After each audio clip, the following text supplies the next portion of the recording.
This question is about the wave phenomena, which is taken from the C.3 of our IB physics syllabus. So you see that a sound detector, right?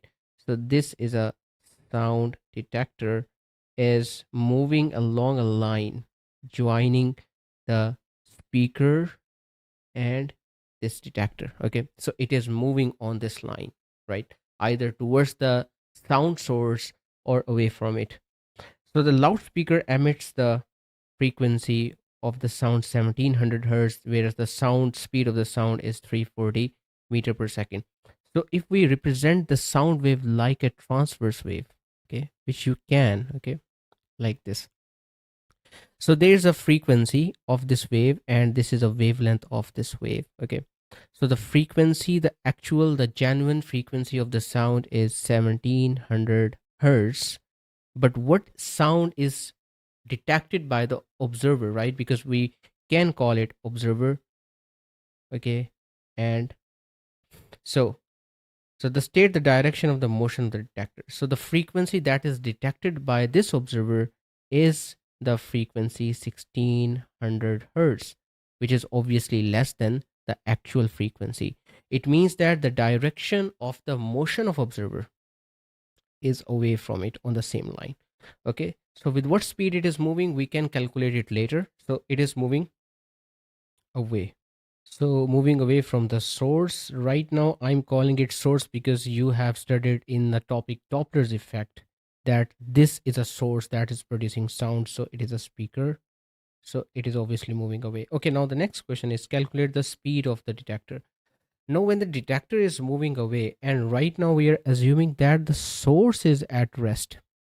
So its speed is 0 meter per second. So there is a change in frequency relatively due to the relative motion. Okay, observer is moving away from the source.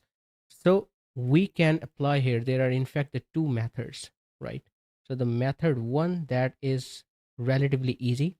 Okay, so here we see that there is a fractional change in frequency that is happening for the observer is due to the speed of the observer with respect to the source. Okay, so you can apply this here. This delta f is a change in frequency, which is 1700 minus 1600 divided by the actual frequency, which is 1700, is equals to the speed of the observer divided by the speed of the sound.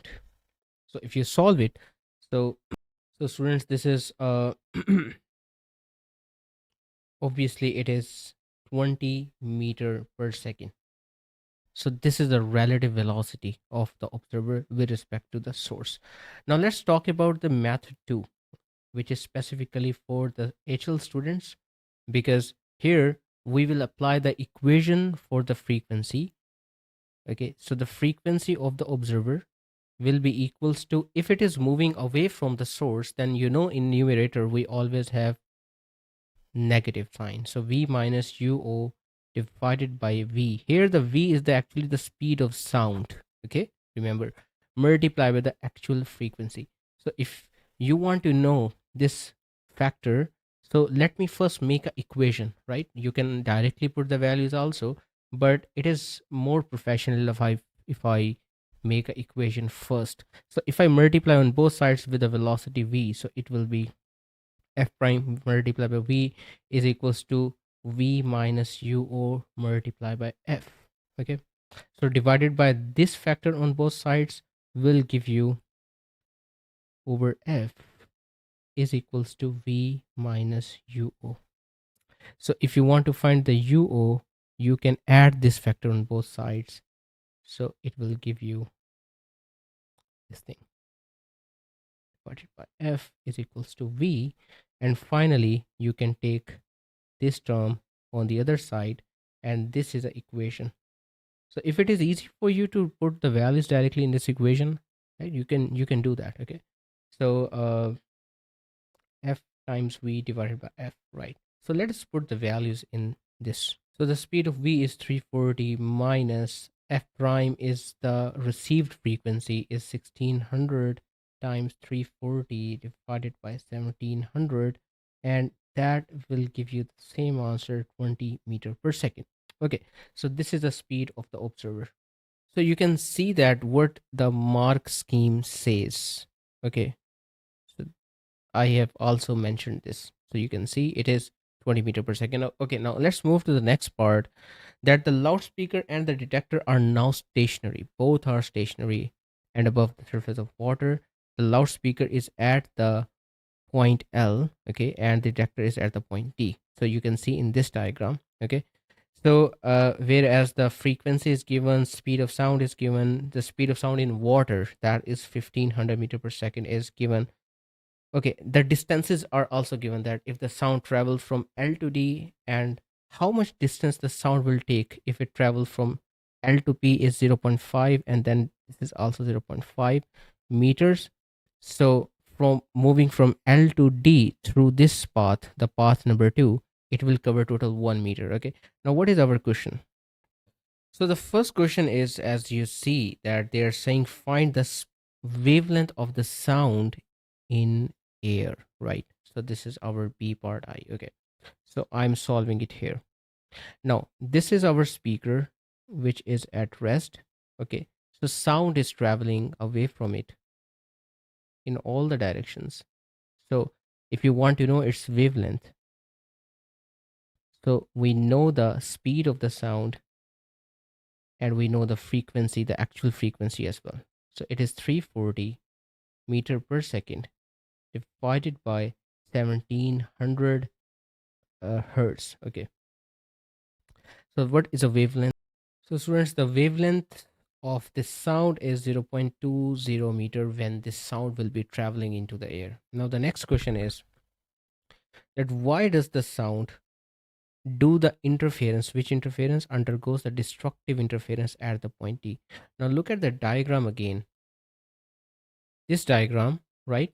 So they are saying that, they are telling us that when the sound will reach from the two paths at the point D, it is undergoing the destructive interference. Okay, now I will tell you how it is, because whenever we calculate the possibility of interference, either constructive or destructive, we are always concerned about the path difference, because path difference is a decisive factor. Okay, so what should be the path difference? The path difference should be the odd multiple, right? Odd multiple of the half of the wavelength. If there is ever a destructive interference, then you will see that it will be the odd multiple, means lambda over 2, 3 lambda over 2, 5 lambda over 2. So this numbers 1, 3, 5, 7, 9, these are odd numbers. Okay, so in this case, we should calculate the path difference. Okay, so let's see in this diagram that the sound is traveling from the L to D, means the detector, right? And it is reaching at this point. Whereas the other path adopted by this is the wavelength will not change, and we are supposing that at this point it is reflecting. Okay, so when it is reflecting, right, it is reaching to this point. So now at this point, you see that the two light waves are doing, sorry, the two sound waves are doing destructive interference. Okay, they have told us. So what is the path difference? This is 0.70 meter, right? Whereas this is 0.50 meter, and this is also 0.50 meter. So what is a path difference? I can write it that it should be. So don't you think I should say LP plus PD, okay, minus LD? So when we will calculate it, it is 0 0.5 plus 0 0.5 is 1 meter, right? Minus 0.70 meter. So it is how much? It is 0.30 meter. Okay. Now we will see, we will compare it with a wavelength, right? What was a wavelength? The wavelength we calculated was 0.20 meter. Okay. So don't you think right now I can say that the path difference, how it is related to the wavelength, right? Either you can divide these two numbers, 0.30 divided by 0.20, or you can also write your path difference as 3. What about the 5?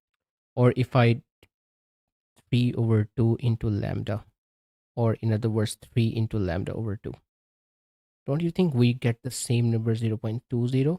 Okay, So now you see that it is the odd number 3, which I told you in the start. Okay.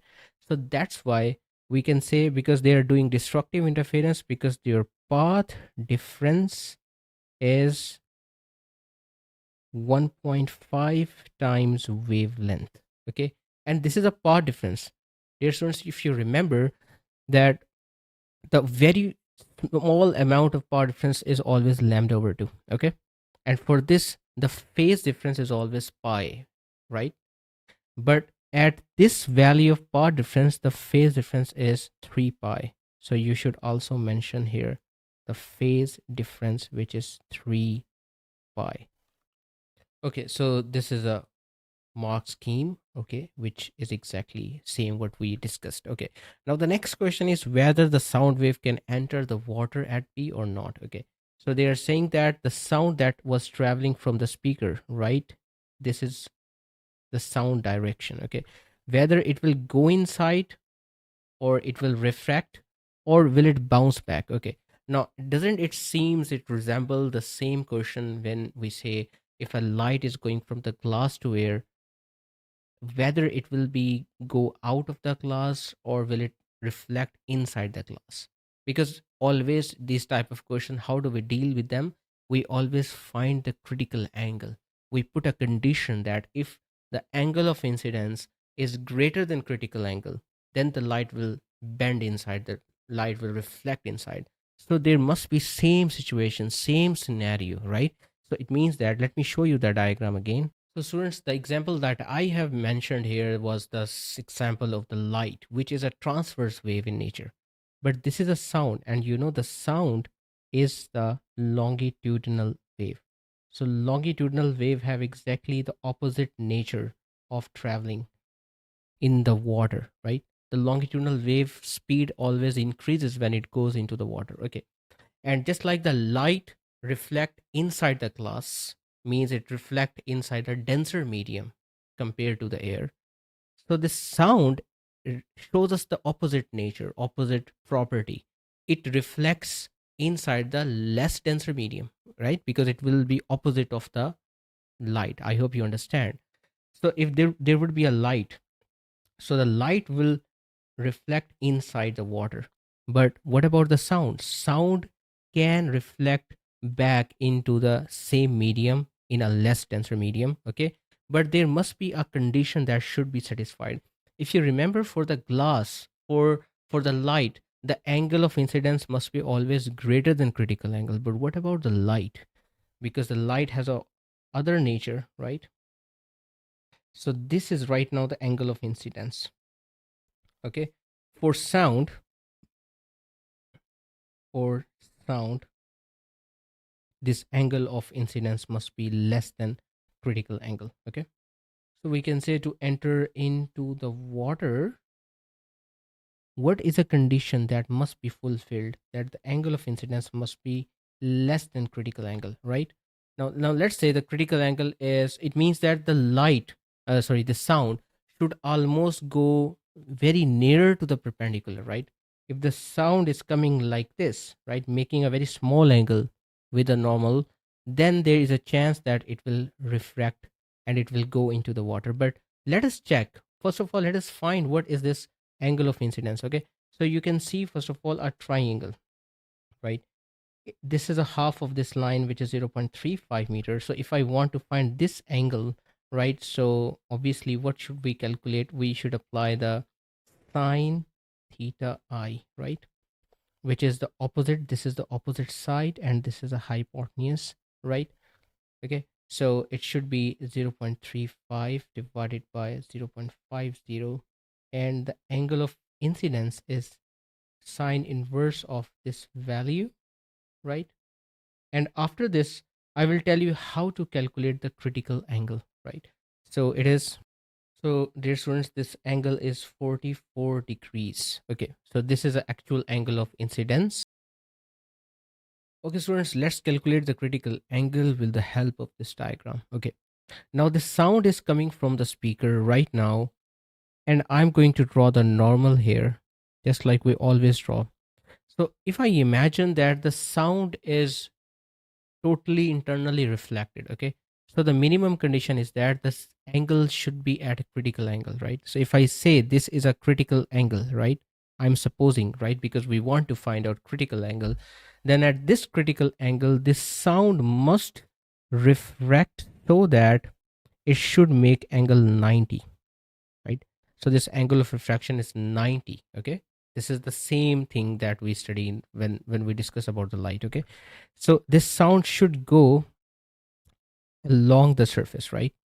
Okay, just like with for the light, for sound as well, the speed is directly proportional to wavelength, and we can say the speed of the sound in air to the speed of sound in water will be equal to the angle that it is making in air, that we are supposing here the critical angle, divided by the angle that it's make in the water, that should be 90 degrees. Okay, right? So I have applied the ratio of the speed to equals to the ratio of the angles. Okay, because you know that the speed and the sine theta are also directly proportional. Okay, so now we know the speed in air is 340 divided by the speed in water is 1500, and sine theta c is the critical angle and sine 90 is 1.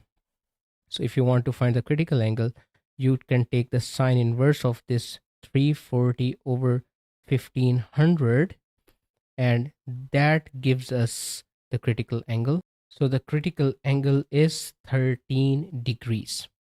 So our condition, what we see, our actual angle is 44 degrees. Okay, so we see that the clearly the angle of incidence is actually greater than critical angle.